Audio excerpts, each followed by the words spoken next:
তো আজকে আমরা রাজশাহী বোর্ড 2024 এর গ নাম্বার করব। উদ্দীপকে বলা আছে একটি রেখাংশের দৈর্ঘ্য b সমান 11 সেন্টিমিটার এবং দুইটি কোণ x কোণ সমান 60 ডিগ্রি y কোণ সমান 45 ডিগ্রি।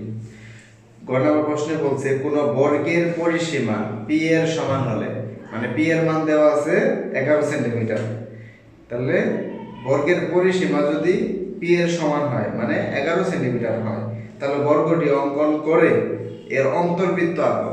আগে বর্গ আঁকতে হবে, এরপর আমাদের অন্তর্বৃত্ত আঁকতে হবে। তাহলে p দেওয়া আছে কত? p দেওয়া আছে 11 সেন্টিমিটার। আমরা স্কেলের মাধ্যমে মেপে নিব 11 সেন্টিমিটার। এটা হচ্ছে 11 সেন্টিমিটার। এখন কোন বর্গের পরিসীমা মানে কি? বর্গের পরিসীমা হচ্ছে চারটি বাহুর দৈর্ঘ্য। তাহলে চারটা বাহু অবশ্যই 11 এর ভিতরে আছে, তার মানে 11টাকে 4 ভাগে ভাগ করতে হবে। 4 ভাগে কিভাবে ভাগ করে? যেমন একটা রেখা তোমাকে যদি দেওয়া হয়, তুমি 4 ভাগে কিভাবে ভাগ করবা? প্রথমে এটাকে 2 ভাগে ভাগ করবা। 2 ভাগে ভাগ করে ধরো এটা ঠিক মাঝখানে ভাগ করে ফেললাম, এই অংশ বাদ, তো এক কারণে 2 ভাগ হয়ে গেছে। এখন এইটাকে 2 ভাগে ভাগ করবা, তাহলে দেখবা এখানে একটা অংশ, এখানে একটা অংশ হবে, আর এই পাশে 2 অংশ আছে, ওই পাশে 2 অংশ আর এই পাশে 2 4 অংশ। তো তুমি নিবা এইটুকু, এই জায়গা থেকে এইটুকু নিবা, তাহলে এটাই তো 4 ভাগের 1 ভাগ হইলো।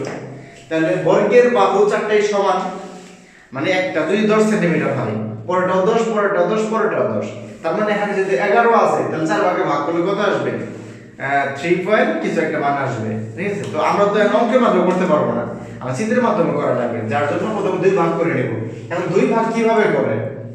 একটা রেখাকে কিভাবে 2 ভাগ করে? প্রথমে তুমি কম্পাস নিয়ে এখানে বসাবা, বসে অর্ধেক থেকে একটু বেশি নিয়ে এখানে বৃত্তচাপ আঁকবা, আবার নিচ ওর বৃত্তচাপ আঁকবা, আবার উল্টা পাশে এই বিন্দুতে বসাবা, বসায় এই সেম পরিমাপ উপরে এটার উপরে কাটবা, আবার এখানে বসে এটার উপরে কাটবা, কাটার পর স্কেল দিয়ে এখানে বসাবে।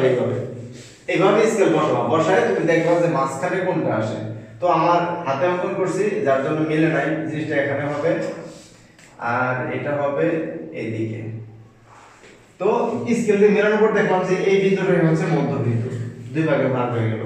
তো এটাকে 2 ভাগ করার পর এখন আমরা এই অংশটাকে 2 ভাগ করব আগের মতোই। এখানে বসিয়ে এখানে একটা বৃত্তচাপ, নিচে একটা বৃত্তচাপ, আবার এখানে বসিয়ে এখানে একটা বৃত্তচাপ, এখানে একটা বৃত্তচাপ, এরপর আমরা বিন্দু পাবো এটা। এখন এইটুকু অংশকে বলা হয় p/4, এটাকে বলা হবে p/4, প্রত্যেকটা অংশ p/4 হবে। তো p/4 আমরা 4 ভাগ করে ফেলছি। এই p/4 দিয়ে আমরা এখন বর্গ আঁকবো। বর্গ আঁকার জন্য আমরা প্রথমে যে কোনো একটা রেখা নিয়ে নিব, নিচে যে কোনো একটা রশ্মি এখানে নিয়ে নিলাম।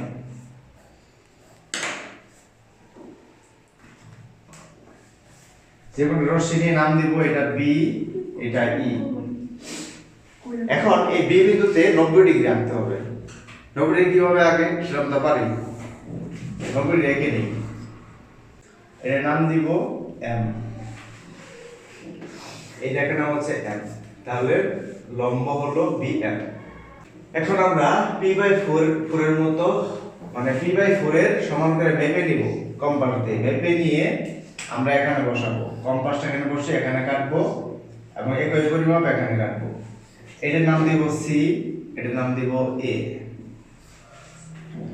আবার একই পরিমাপ c তে বসাবো, বসায় এই যে উপরে কাটবো, আবার a তে বসিয়ে এখানে কাটবো, কাটার পরে যে বিন্দু পাবো সেটার নাম দিব d।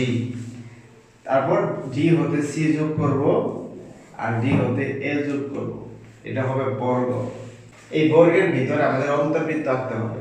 তো আমরা কি করব? বর্গের কর্ণ আগে যোগ করে নিব। দ্যাট মিন্স a এর সঙ্গে c যোগ করলে কর্ণ তৈরি হয়, তাহলে এর সাথে আমরা c যোগ করব,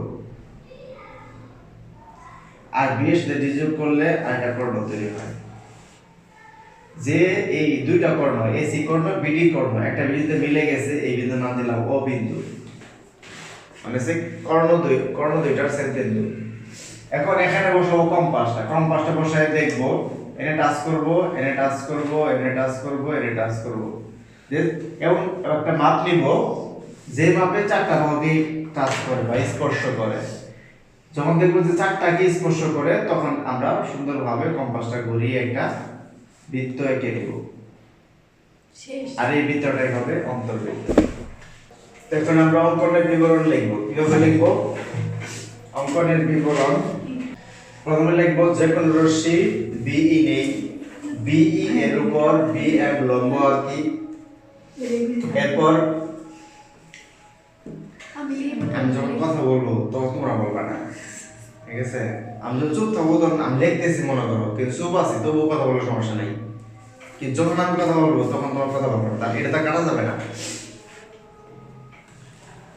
এখন B বিন্দুতে P/4 এর সমান ব্যাসার্ধ নিয়ে BM থেকে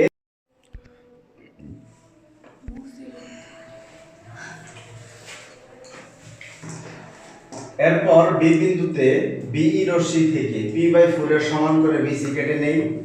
তারপর এই বিন্দুকে কেন্দ্র করে একই পরিমাণ ব্যাসার্ধ নিয়ে এখানে আরেকটা বৃত্তচাপ আঁকি। অনুরূপভাবে C বিন্দুকে কেন্দ্র করে একই পরিমাণ ব্যাসার্ধ নিয়ে আরেকটি বৃত্তচাপ আঁকি। আগের বৃত্তচাপ এবং পরের বৃত্তচাপ D বিন্দুতে ছেদ করে। এরপর D এর সঙ্গে C যোগ করব, তারপর D এর সঙ্গে A যোগ করব। যোগ করার পর একটা বর্গ তৈরি হয়ে গেল ABCD, এটা হচ্ছে বর্গ। তো আমাদের বলছে বর্গ অঙ্কন করে অন্তর্বৃত্ত আঁকো। তো অন্তর্বৃত্ত আঁকার জন্য আমরা কি করেছিলাম? A হতে C যোগ করেছিলাম, যার জন্য বলবো AC যোগ করি এবং BD যোগ করি। তারপর O কে কেন্দ্র করে AD এর উপর ঠিক লম্ব দূরত্ব নিয়ে, মানে আমরা কি করেছিলাম? O হতে এই দূরত্ব নিয়েছিলাম, এটা একটা নাম দিব, এটার নাম হচ্ছে L দিলাম, OL। এখন লিখবো OL, O কে কেন্দ্র করে OL এর সমান ব্যাসার্ধ নিয়ে একটা বৃত্তচাপ আঁকি। এই বৃত্তচাপটি হবে অন্তর্বৃত্ত। কার অন্তর্বৃত্ত? বর্গের অন্তর্বৃত্ত।